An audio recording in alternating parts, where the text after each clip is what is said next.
अस्सलाम वालेकुम। लीजिए, दिलेर मुजरिम का दूसरा हिस्सा स्टार्ट हो रहा है। बहुत बेहतरीन है, फर्स्ट नावल है इब्ने सफ़ी साहब का। और उसके बाद में कंटिन्यू 125 नावल है। इंशाल्लाह कोशिश करूँगा कि वन बाई वन एक एक नावल अपलोड करूँ। क्यों बोले तो ये बहुत इब्ने सफ़ी साहब के जो नावल्स हैं वो डिटेक्टिव में, और ये मामूली नावल नहीं है, ये इंटरनेशनल बड़े से बड़े, दुनिया के बड़े से बड़े नावल निगार, जैसा कि अगाथा क्रिस्टी जो तारीफ़ कर चुकी है इनके, अगाथा क्रिस्टी का भी मैं बाद में आपको डिटेल बताऊंगा। ये पाकिस्तान के जो इब्ने सफ़ी साहब है वो बेहतरीन नावल है इनके। फिर इमरान सीरीज़ भी आएगा, हमीदी सीरीज़ का ये फर्स्ट नावल है। इसके बाद में मैं ज़मीन के बादल, इमरान और फरीदी साहब, हमीद और सफदर वगैरह पूरा उनके संगात में स्टार्ट करूँगा इंशाल्लाह। ये लीजिए, दिलेर मुजरिम का दूसरा हिस्सा समाप्त फरमाइए। बहुत खूब, फरीदी इत्मीनान से बोला। अच्छा, तो ये बताओ कि खंजर का कितना हिस्सा लकड़ी के तख्ते में घुस जाता होगा? मेरे ख्याल में चौथाई। मामूली ताकत वाले के बस का रोग नहीं। फरीदी ने हमीद की पीठ ठोकते हुए जोश में कहा, अच्छा मेरे दोस्त, आज सर्कस ज़रूर देखा जाएगा। आखिर आपका मतलब क्या है? हमीद बेचैनी से बोला, अभी फ़िलहाल तो कोई ख़ास मतलब नहीं बकौल तुम्हारे। अभी तो मेरी स्कीम किसी 6 पैसे वाले नावल के सुराग रसाही की स्कीम की तरह मालूम हो रही है। आगे अल्लाह मालिक है। आखिर कुछ बताइए, बताएं तो। क्या ये मुमकिन नहीं कि सविता देवी के कत्ल में इसी नेपाली का हाथ हो? यूँ तो इस कत्ल में मेरा भी हाथ हो सकता है। हमीद हंसकर बोला, तुम नहीं समझते। एक लहीम शहीम औरत की लाश को भड़कने से रोक देना किसी मामूली ताकत वाले आदमी का काम नहीं। एक जुबा किए हुए मुल्क को संभालना दुश्वार हो जाता है। फिर जिस शख्स ने डॉक्टर शौकत को धमकी दी थी वो भी नेपाली ही था। ऐसी सूरत में क्यों ना हम इस शुबह से फ़ायदा उठाएं। मैं ये वसूख के साथ नहीं कहता कि कत्ल में सर्कस वाले नेपाली ही का हाथ है, फिर भी देख लेने में क्या मुज़ायक़ा है। अगर कोई सुराग ना मिल सका तो तफरीह हो जाएगी। खैर, मैं सर्कस देखने से इनकार नहीं कर सकता क्योंकि इसमें तकरीबन 2 दर्जन लड़कियां काम करती हैं। लेकिन मैं ये भी नहीं चाहता कि वहाँ खेल के दौरान में आप बहस व मुबासा करके मेरा मज़ा किरकिरा करें। तुम चलो तो सही, मुझे ये भी मालूम है। फरीदी ने बुझा हुआ सिगार सुलगा कर कहा। शहर पहुंचकर इनकी हैरत की कोई इंतहा न रही जब उन्होंने इवनिंग न्यूज़ में निशाद नगर के कत्ल का हाल पढ़ा। इस पर इंस्पेक्टर फरीदी के दलाल का एक एक लफ्ज़ तहरीर था, और यह भी लिखा था कि इंस्पेक्टर फरीदी ने निजी तौर पर मौके वारदात का मायना किया था, लेकिन इन्होंने निजी तफ्तीश करने से इनकार कर दिया है। इसमें यह भी लिखा था कि इंस्पेक्टर फरीदी 6 माह की रुखसत पर हैं, इसलिए ख्याल होता है कि शायद सरकारी तौर पर भी ये काम इनके सुपुर्द ना किया जा सके। मेरे ख्याल से जिस शख्स को हम लोग डॉक्टर का पड़ोसी समझ रहे थे वो इवनिंग न्यूज़ का नामानिगार निकला। फरीदी ने कहा, अब तक तो हालात हमारे ही मौक़िफ़ हैं। इस खबर का आज ही शाले हो जाना बड़ा अच्छा हुआ। अगर वाकई सर्कस वाला नेपाली कातिल है तो हम बआसानी इस खंजर का रद्द अमल देख सकेंगे। ओह, हमीद को सोचते हुए यूं ही बेख्याली में बोला, क्या कोई नई बात सूझी? फरीदी ने कहा, मैं कहता हूँ आखिर दर्द से ही मोल लेने से फ़ायदा। क्यों ना हम लोग अपनी छुट्टियाँ हंसी खुशी गुजारें। अच्छा, बकवास बंद। फरीदी झल्ला कर बोला, अगर तुम मेरा साथ नहीं देना चाहते तो ना दो, मैं तुम्हें मजबूर नहीं करूँगा। आप तो खफा हो गए। मेरा मतलब ये था कि अगर आप भी इस छुट्टी में एक आधा इश्क कर लेते तो अच्छा था। हमीद ने मुंह बनाकर कुछ इस अंदाज में कहा कि फरीदी मुस्कुराए बगैर ना रह सका। अच्छा, तो खाना इस वक्त मेरे ही साथ खाना? फरीदी ने इसके खाने पर हाथ रखते हुए कहा। बसर और चश्म, हमीद ने संजीदगी से कहा, भला मैं अपने ऑफिसर का हुक्म किस तरह टाल सकता हूँ? वो सर्कस होने से 15 मिनट कबल ही रेलवे ग्राउंड पहुँच गए और बक्स के 2 टिकट लेकर रिंग के सबसे करीब वाले सोफे पर जा बैठे। 2-4 खेलों के बाद असल खेल शुरू हुआ। एक नाटक खत का मजबूत नेपाली एक खूबसूरत लड़की के साथ रिंग में दाखिल हुआ। गजब की लौंडिया है, हमीद ने धीरे से कहा। फरीदी नेपाली को बगौर देख रहा था। ख़वातीन व हज़रात, रिंग लीडर की आवाज़ गूंजी। अब दुनिया का खौफनाक तरीन खेल शुरू होने वाला है। ये लड़की इस लकड़ी के तख्ते से लगकर खड़ी हो जाएगी और ये नेपाली अपने खंजर से लड़की के गिर्द इसका खाका बनाएगा। नेपाली की ज़रा सी गलती या लड़की की खफीफ की जंबिश इसे मौत के आगोश में पहुंचा सकती है, लेकिन ये देखिए कि ये लड़की मौत का मुकाबला किस हिम्मत से करती है और इस नेपाली का हाथ कितना सीधा हुआ है। मुलाकात फरमाइए। खट एक सनसनाता हुआ खंजर लड़की के सर के बालों को छूता हुआ लकड़ी के तख्ते में 3 इंच धंस गया। लड़की सर से पैर तक लरस गई। रिंग मास्टर ने नेपाली की तरफ हैरत से देखा और उसके होंठ मुस्तबराना अंदाज में हिलने लगे। देखने वालों पर सन्नाटा छा गया। खट दूसरा खंजर लड़की के खंडे के करीब फराक के पफ को छेदता हुआ तख्ते में धंस गया। लड़की का चेहरा दूध की तरह सफ़ेद नजर आने लगा। लड़की का चेहरा दूध की तरह सफ़ेद नजर आने लगा। रिंग लीडर ने बेताबाना रिंग का चक्कर लगा डाला। नेपाली खड़ा दिसंबर की सर्दी में अपने चेहरे से पसीना पोंछ रहा था। क्या इस दिन भी यह खंजर जिस्म के इतने करीब लगे थे? फरीदी ने झुककर हमीद से पूछा। हरगिज़ नहीं, हरगिज़ नहीं, हमीद ने बेताबी से कहा। इनका फासला 3 या 4 इंच था। खट अब की बार लड़की के मुंह से चीख निकल गई। इसके बाजू से खून निकल रहा था। फरीदी ने नेपाली को शराबियों की तरह लड़खड़ाते हुए रिंग के बाहर जाते देखा। फ़ौरन ही 5-6 जोकरों ने रिंग में आकर उछल कूद मचा दी। ख़वातीन व हज़रात, रिंग मास्टर की आवाज़ गूंजी। मुझे इस वाक़े पर हैरत है। नेपाली 15-20 बरस से हमारे सर्कस में काम कर रहा है, लेकिन कभी ऐसा नहीं हुआ। ज़रूर वो कुछ बीमार है जिसकी इत्तला हमें ना थी। बहरहाल अभी बहुत से दिलचस्प खेल बाकी हैं, आओ चलें। फरीदी ने हमीद का हाथ पकड़कर उठते हुए कहा। मोहतद खेमों के दरमियान से गुजरते हुए थोड़ी देर बाद वो मैनेजर के दफ्तर के सामने पहुंच गए। फरीदी ने चपरासी से अपना मुलाकाती कार्ड अंदर भिजवा दिया। मैनेजर उठकर हाथ मिलाते हुए पुरतपाक लहजे में बोला, फरमाइए कैसे तकलीफ़ फरमाएं। मैं खंजर वाले नेपाली के बारे में पूछना चाहता हूँ। क्या अर्ज़ करूँ इंस्पेक्टर साहब, मुझे खुद हैरत है। आज तक ऐसा वाक़या नहीं हुआ। मुझे सख्त शर्मिंदगी है।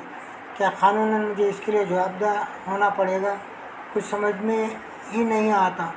आज कई दिन से इसकी हालत बहुत अबतर है। वो बेहद शराब पीने लगा है, हर वक्त नशे में डंगे मारता रहता है।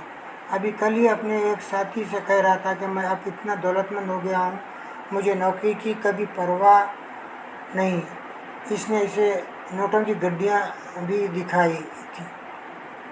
इसकी ये हालत कब से है? मेरा ख्याल है कि राजरूपनगर के दौरान क़याम में ही इसकी हालत में तब्दीली वाक़ होनी शुरू हो गई थी। राजरूपनगर, हमीद ने चौंक कर कहा, लेकिन फरीदी ने इसके पैर पर अपना पैर रख दिया। क्या राजरूपनगर में भी आज आपकी कंपनी ने खेल दिखाए थे? जी नहीं, वहाँ कहाँ, वो तो एक कस्बा है। हम लोग वहाँ ठहर कर अपने दूसरे काफ़िले का इंतज़ार कर रहे थे। राजरूपनगर वही तो नहीं जो नवाब वजाहत मिर्ज़ा की जागीर है? जी हाँ वही। क्या ये नेपाली पढ़ा लिखा है? जी हाँ, मैट्रिक पास है। मैं इससे भी कुछ सवालात करना चाहता हूँ। ज़रूर मेरे साथ चलिए, लेकिन ज़रा हमारा भी ख्याल रखिएगा। मैं नहीं चाहता कि कंपनी का नाम बदनाम हो। आप मुतमईन रहिए। वो तीनों खेमों की कतारों से गुजरते हुए खेमे के सामने रुक गए। अंदर चलिए, मैनेजर बोला। नहीं, सिर्फ आप जाइए। आप इससे हमारे बारे में कहिएगा। अगर वो मिलना पसंद करेगा तो हम मिलेंगे, वरना नहीं, फरीदी ने कहा। मैनेजर पहले तो कुछ देर तक हैरत से इसे देखता रहा, फिर अंदर चला गया।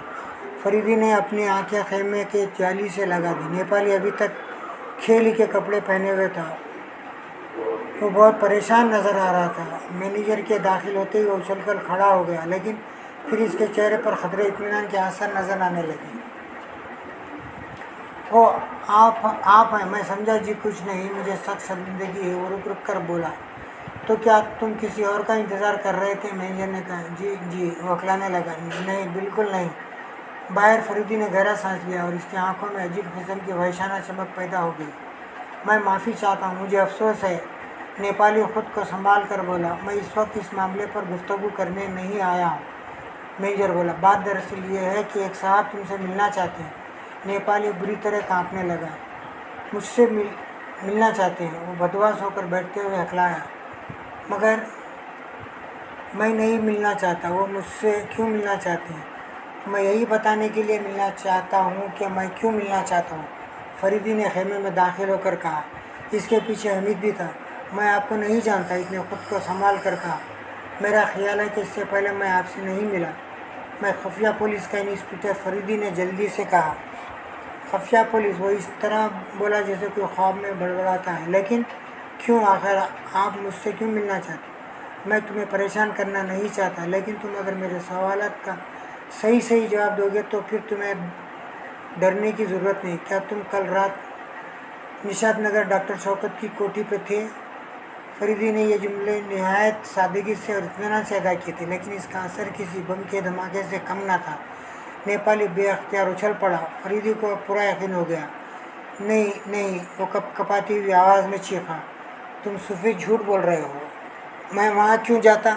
नहीं, ये झूठ है, बिल्कुल झूठ। इससे कोई फ़ायदा नहीं मिस्टर, फरीदी बोला। मैं जानता हूँ कि कल रात तुम डॉक्टर शौकत को कत्ल करने गए और इसके धोखे में सबिता देवी को कत्ल कर आए। अगर तुम सचमुच बता दोगे तो मैं तुम्हें बचाने की कोशिश करूँगा, क्योंकि मैं जानता हूँ कि तुम्हें किसी दूसरे ने कत्ल पर आमदा किया था। आप मुझे बचाने की कोशिश करेंगे? वो बेबसी से बोला। ओ मेरे खुदा, मैंने भयानक गलती की। शाबाश, हाँ आगे कहो, फरीदी नरम लहजे में बोला। सर्कस का मैनेजर इन्हें हैरत और खौफ की नज़रों से देख रहा था।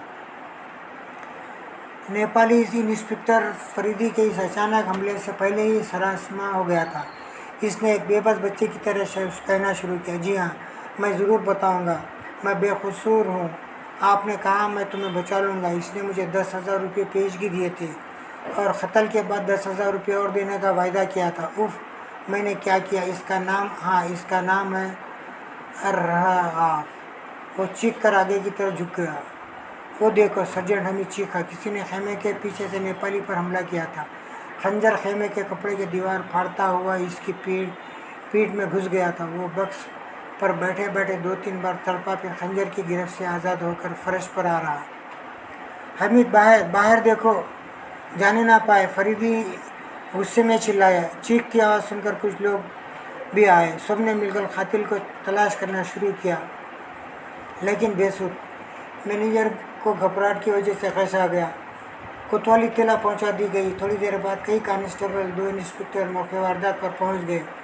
इंस्पेक्टर फरीदी को वहाँ देखकर इन्हें सख्त हैरत हुई। फरीदी ने इन्हें मुख्तसर सारा हाल बताया। मकतूल के अखरार जुर्म का गवाह मैनेजर था, लेकिन मैनेजर का बयान हो रहा था कि इंस्पेक्टर फरीदी और सर्जेंट हमीद वहाँ से रवाना हो गए। इनकी कार तेज़ी से निशात नगर की तरफ जा रही थी। क्यों भाई, रहा ना वही 6 पैसे वाले जासूसी नावल वाला मामला, फरीदी ने हंसकर कहा। अब तो मुझे भी दिलचस्पी हो चली है, हमीद ने कहा। लेकिन यह तो बताइए कि आपको यकीन क्यों कर हुआ था कि यही कातिल है? यकीन का महज शुबा था, लेकिन मैनेजर से गुफ्तगू के बाद कुछ यकीन हो चला था कि साजिश में किसी दूसरे का हाथ ज़रूर था। मैं ये भी सोच रहा था कि कत्ल के सिलसिले में अपनी गलती का एहसास हो जाने के बाद ही इसकी हालत गैर हो गई थी। यही वजह थी कि खेल के वक्त इसका हाथ बहक रहा था। अब इसे शायद इस शख्स का इंतज़ार था जिसने इसे कत्ल के लिए आमदा किया था। इस हिमाकत की जवाबदेही के ख्याल ने इसे और भी परेशान कर रखा था। इन्हें सब चीज़ों को मद्देनज़र रख कर मैंने खुद पहले इसके खेमे में जाना मुनासिब ना समझा। मैनेजर को अंदर भेजकर मैं जाली से इसका रद्दअमल देखने लगा। जाली से तो तुम भी देख रहे थे। बहरहाल आज से मैं आपका पूरा शागिर्द हो गया, हमीद ने कहा। क्या कहा? आज से? क्या पहले ना थे? फरीदी ने हंसकर कहा। नहीं, पहले भी था, हमीद ने कहा। दोनों खामोश हो गए। इंस्पेक्टर फरीदी आइंदा के लिए प्रोग्राम बना रहा था। फाटक पर कार की आवाज़ सुनकर डॉक्टर शौकत बाहर निकल आया था। इंस्पेक्टर फरीदी ने सारे वाक़यात इसे बताए। लेकिन इसका ये मतलब नहीं कि तुम मुतमईन हो जाओ, फरीदी ने शौकत के कंधे पर हाथ रखते हुए कहा। तुम्हारा असल दुश्मन अब भी आज़ाद है और वो किसी वक्त भी तुम्हें नुकसान पहुंचा सकता है, लिहाजा एहतियात की ज़रूरत है। मैं फ़िक्र में हूँ और कोशिश करूँगा कि इसे जल्द से जल्द गिरफ़्तार करके क़ानून के हवाले कर दो। कातिल की नई चाल। इंस्पेक्टर फरीदी को अफसोस था कि सरकारी तौर पर वह इस केस का इंचार्ज ना हो सकता था। अभी इसकी छुट्टी ख़त्म होने में 2 माह बाकी थे। इसे इस बात का भी ख्याल था कि दूसरे कत्ल के बाद से इस मामले में इसकी दस्त अंदाज़ी का हाल ऑफिसरों को ज़रूर मालूम हो जाएगा, जो उसूलन किसी तरह दुरुस्त ना था। लेकिन इसे इसकी परवाह ना थी, मुलाजिमत की परवाह इसे कभी ना थी, और ना अब वो ख़ुद भी साहिब जायदाद और शान से ज़िंदगी बसर करने का आदी था। इस मुलाजिमत की तरफ से दरअसल इसकी इब्तदा तबाह लाई थी, वरना वो इतना दौलतमंद था कि इसके बगैर भी अमीरों की सी ज़िंदगी बसर करता था। दूसरी वारदात के दूसरे दिन सुबह जब वो सोकर उठा तो इसे मालूम हुआ कि चीफ इंस्पेक्टर साहब का अर्दली अरसे से इसका इंतज़ार कर रहा है। दरियाफ्त हाल पर पता चला कि चीफ साहब अपने बंगले पर बेसब्री से इसका इंतज़ार कर रहे हैं और पुलिस इंस्पेक्टर साहब भी वहाँ मौजूद हैं। फरीदी का माथा ठनका। इसने लापरवाही से नाखुशगवार ख्यालात को जहन से निकाल फेंका और नाश्ते वगैरह से फारिग होकर चीफ साहब के बंगले की तरफ रवाना हो गया। हेलो फरीदी, चीफ साहब ने इसका खैर मकदम करते हुए कहा, हम लोग देर से तुम्हारा इंतज़ार कर रहे हैं। मुझे ज़रा देर हो गई, फरीदी ने बेपरवाही से कहा। इस वक्त एक अहम मामले पर गुफ्तगू करने के लिए आपको तकलीफ़ दी गई है। पुलिस कमिश्नर ने अपना सिगार केस इसकी तरफ बढ़ाते हुए कहा। शुक्रिया, फरीदी ने सिगार लेते हुए कहा। फरमाइए। मिस्टर फरीदी, 24 घंटे के अंदर इस इलाके में 2 अदद वारदातें हुई हैं। इनसे आप बखूबी वाकिफ़ हैं। पुलिस कमिश्नर साहब ने इस सिलसिला कलाम जारी रखते हुए कहा, और आप भी ये जानते हैं कि तब्दील होकर यहाँ आए हुए मुझे सिर्फ 10 दिन हुए हैं। इसी सूरत में मेरी बहुत बदनामी होगी। सिविल पुलिस तो ख़तई नाकारा है और मामला इंतहाई पेचीदा है। क्या ऐसा हो सकता है कि आप अपनी बाकी छुट्टी फ़िलहाल कैंसिल करा लें और इसका मैं ज़िम्मा लेता हूं कि कातिल का पता लग जाने के बाद मैं आपको 2 के बजाय 4 माह की छुट्टी दिला दूंगा। ये मेरा दोस्ताना मशवरा है। इसे फरीदी और मातदी से कोई ताल्लुक़ नहीं। जी, मैं हर वक्त और हर खिदमत के लिए हाजिर हूँ, फरीदी ने अपनी आरज़ू पूरी होते देखकर पुरखुलूस लहजे में कहा। बहुत बहुत शुक्रिया। पुलिस कमिश्नर साहब इत्मीनान किया सांस लेकर बोले, कल रात आप अपना बयान देकर चले आए थे। इसके बाद नेपाली के खेमे की तलाशी लेने पर 7,000 रुपये के नोट बरामद हुए, जो कम अज़ कम इसकी हैसियत से ज़्यादा थे। इसके पस अंदाज होने का ख्याल इसीलिए पैदा नहीं होता कि वो अपनी आमदनी से बढ़कर खर्च करने वाला आदमी था। इन रुपयों के अलावा कोई और चीज़ ऐसी ना मिल सकी जिससे इस कातिल की शख्सियत का पता लग सकता। बहरहाल सबिता देवी के कत्ल के सुराग का सेहरा तो आप ही के सर है। कातिल के सुराग का सेहरा तो आप ही के सर है, लेकिन अब इसके कातिल का पता लगाना बहुत ज़रूरी है। अब इसके कत्ल के कातिल का पता लगाना बहुत ज़रूरी है, और यह काम सिवाय आपके और कोई नहीं कर सकता। मैंने कल रात ही ये दोनों केस महकमे सुराग रसानी के सुपुर्द कर दिए हैं। अब बकिया हिदायत आपको चीफ इंस्पेक्टर से मिलेंगे और मैं तुमको इस केस का इंचार्ज बनाता हूँ। चीफ इंस्पेक्टर साहब ने कहा, इसके कागजात 10 बजे तक तुम्हें मिल जाएंगे। ये तो आप जानते हैं कि मैं केस की तफ्तीश शुरू ही से कर रहा हूँ और मैंने इस सिलसिले में अपना तरीक़ेकार भी मुकम्मल कर लिया है, लेकिन आपसे इस्तदा है कि आप यही ज़ाहिर होने दें कि मैं छुट्टी पर हूँ और यह मामला अभी तक महकमा सुराग रसानी तक नहीं पहुँचा। तो इस केस में भी तुम अपनी पुरानी आदत के मुताबिक अकेले ही काम करोगे। चीफ इंस्पेक्टर पुलिस ने कहा, यह आदत ख़तरनाक है। मुझे अफसोस है कि बाज़ वजूहात की बिना पर जिन्हें मैं अभी ज़ाहिर करना नहीं चाहता, मुझे यही तरीक़ाकार करना पड़ेगा। अच्छा, आप इजाज़त चाहता हूँ। इंस्पेक्टर फरीदी के घर पर सार्जेंट हामिद इसका इंतज़ार कर रहा था। इसकी आंखों से मालूम हो रहा था जैसे वो रात भर ना सोया हो। फरीदी के घर पहुँचते ही वह बेताबी से इसकी तरफ बढ़ा। कहो, खैरियत तो है? फरीदी ने कहा। तुम कुछ परेशान से मालूम होते हो। क्या कुछ? मैं बहुत परेशान हूँ, हामिद ने कहा। आखिर बात क्या? कल रात तकरीबन 1 बजे मैं आपके घर से रवाना हुआ। थोड़ी दूर चलने के बाद मैंने महसूस किया कि मेरा कोई पीछा कर रहा है। पहले तो ख्याल हुआ कि कोई राहगीर होगा, लेकिन जब मैंने अपना शुबा रफ़ा करने के लिए यूं ही बेमतलब पेच दर पेच गलियों में घुसना शुरू किया तो मेरा शुबा यकीन की हद तक पहुंच गया, क्योंकि वो अब भी मेरा पीछा कर रहा था। खैर, मैंने घर पहुंचकर ताला खोला और क्वार्टर बंद करके दरवाजे से झांकता रहा। मेरा ताक़ब करने वाला मेरे मकान के सामने खड़ा दरवाजे की तरफ देख रहा था। फिर वो वो आगे बढ़ गया। मैं दबे पाँव बाहर निकला और अब मैं इसका पीछा कर रहा था। इस किस्म का ताक़ुब कम से कम मेरे लिए नया तजुर्बा था, क्योंकि ताक़ुब करते करते 5 बज गए। ऐसा मालूम होता था जैसे वो यूं ही बला मकसद आवारागर्दी करता फिर रहा है। मुझे अफसोस है कि मैं इसका चेहरा ना देख सका, क्योंकि इसने अपने चेस्टर का कॉलर खड़ा कर रखा था। इसकी नाइट कैप इसके चेहरे पर झुकी हुई थी। तकरीबन 5 बजे वो बॉटम रोड और बेली रोड के चौराहे पर रुक गया। वहाँ एक कार खड़ी थी। वो इसमें बैठ गया और कार तेज़ी से शुमाल की तरफ रवाना हो गई।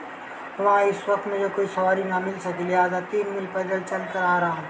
शायद रात से अब तक मैंने 15 मील का चक्कर लगाया होगा। तुम्हारी नई दरियाफ्त तो बहुत दिलचस्प रही, फरीदी कुछ सोचते हुए बोला। वो थोड़ी देर तक तो चुप रहा। इसकी आंखें इस तरह धुंधला गई जैसे इसे नींद आ रही हो। फिर अचानक इनमें एक तरह की वहशाना चमक पैदा हो गई और इसने एक ज़ोरदार खैका लगाया। क्या कहा है तुमने? फरीदी बोला। वो बॉटम रोड के चौराहे से शुमाल की जानिब चला गया। जी हाँ, और तुम्हें शायद मालूम ना होगा कि इसी चौराहे पर से अगर तुम जुनूब की तरफ चलो तो 15 मील चलने के बाद तुम राजरूपनगर पहुंच जाओगे। अब मुझे यकीन हो गया है कि मुजरिम का सुराग राजरूपनगर ही में मिल सकेगा। देखो, अगर वो सचमुच तुम्हारा पीछा कर रहा होता तो तुम्हें इसका एहसास तक ना होने देता। इसने दीदा दानस्ता ऐसा किया था कि तुम इसके पीछे लग जाओ और वो इसी चौराहे से जुनूब की जाने के बजाय शुमाल की तरफ जाकर मेरे दिल से इस ख्याल को निकाल दे कि इस असल मुजरिम राजरूपनगर का बाशिंदा है। वो मेरे खुदा! तो इसका ये मतलब है कि वो नेपाली के कत्ल से पहले हम लोगों के करीब ही करीब रहा और इसने मैनेजर के दफ्तर में भी हमारी गुफ्तगू सुनी। वहीं राजरूपनगर की गुफ्तगू आई थी। अखबार में तो इसका कोई हवाला नहीं था। मुजरिम मामूली जहानत का आदमी नहीं मालूम होता। क्या तुम इसका हुलिया बता सकते हो? ये तो मैं पहले ही बता चुका हूँ कि इसका चेहरा ना देख सका। हामिद ने कुछ सोच कर कहा। लेकिन ठहरिए, इसमें एक ख़ास बात थी जिसकी बना पर वो पहचाना जा सकता है। इसकी पीठ पर बड़ा सा कुबर था। अम्मा छोड़ो भी, कुबर तो कोट के नीचे बहुत सा कपड़ा ठूंस कर भी बनाया जा सकता है। अगर वो सचमुच कुबड़ा होता तो तुम्हें अपने पीछे आने की दावत ही ना देता। वल्लाह, आप तो शर्लॉक होम्स के भी कान काट कर खा लिए। हामिद हंसकर बोला। तुमने फिर वही जासूसी नावलों के जासूसी के हवाले देने शुरू कर दिए। फरीदी ने बुरा सा मुंह बना कर कहा। बखुदा, मैं मजाक नहीं उड़ा रहा। खैर हटाओ, मैं इस वक्त तना राजरूपनगर जा रहा हूँ। ये आपने बहुत अच्छा किया। आप तना राजरूपनगर जा रहे हैं। मैं रात भर नहीं सोया। अगर तुम सोते भी होते तो भी मैं तुम्हें अपने साथ ना ले जाता, क्योंकि तुम छुट्टी पर हो और मैंने अपनी छुट्टियां कैंसिल कर दी है और ये केस सरकारी तौर पर मेरे सुपुर्द किया गया। ये कब? हामिद ने मुतैर होकर पूछा। अभी, फरीदी ने जवाब दिया और सारे वाक़यात बताए। तो फिर वाक़ई आप तना जाएंगे? हामिद ने कहा। अच्छा, ये तो बताइए कि आपने अपना तरीक़ेकार सोच लिया है? क़तई, फरीदी ने जवाब दिया। कल रात मैंने तुम्हारे जाने के बाद ही राजरूपनगर के मुतालिक बहुत सी मालूमात बहूम पहुँचाई है। मसलन यही कि राजरूपनगर नवाब साहब वजाहत मिर्ज़ा की जागीर है और नवाब साहब किसी शदीद किस्म की ज़हनी बीमारी में मुब्तला हैं। मुझे ये भी मालूम हुआ है कि वो तकरीबन 15 रोज़ से दिन रात सो रहे हैं, या दूसरे लफ्ज़ों में ये कहना चाहिए कि वो बेहोश हैं। इनकी फैमिली डॉक्टर की राय है कि सरकारी ऑपरेशन कराया जाए, लेकिन मौजूदा मालिक कर्नल तिवारी, जो पुलिस हॉस्पिटल के इंचार्ज हैं, ऑपरेशन के ख़िलाफ़ हैं। इस सिलसिले में दूसरी बात मालूम हुई है कि वो ये है कि नवाब साहब लावालिद हैं। इनके साथ इनका सौतेला भतीजा और इनकी बेवा बहन अपनी नौजवान लड़की समेत रहती है।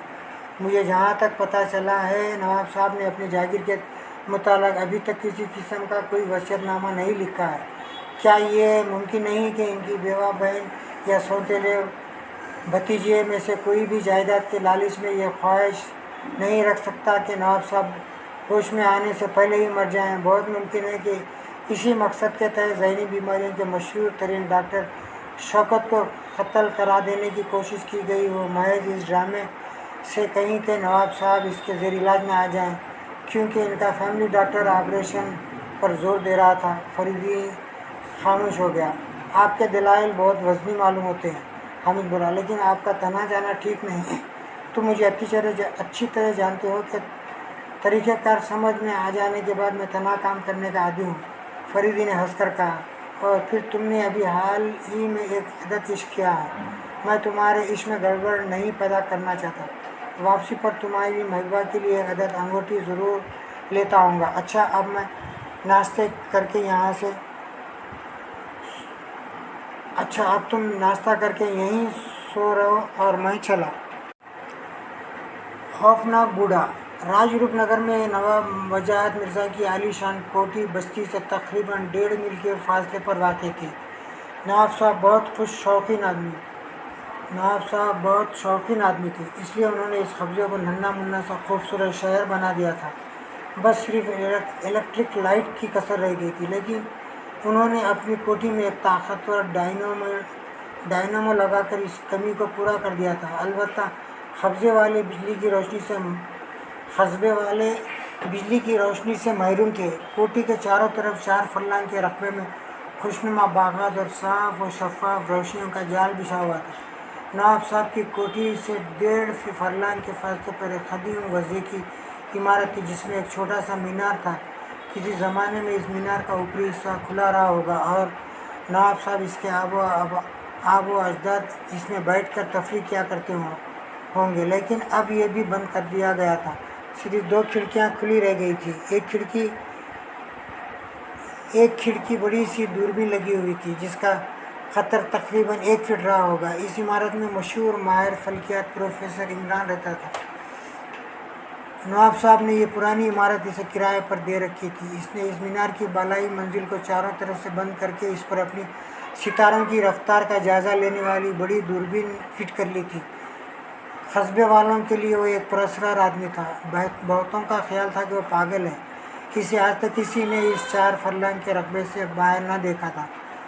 फरीदी कोठी के करीब पहुंचकर सोचने लगा कि किस तरह अंदर जाए। दफ्तर एक नौकर बरामदे में आया। फरीदी ने आगे बढ़कर इससे पूछा, आप नवाब साहब कैसी तबीयत है?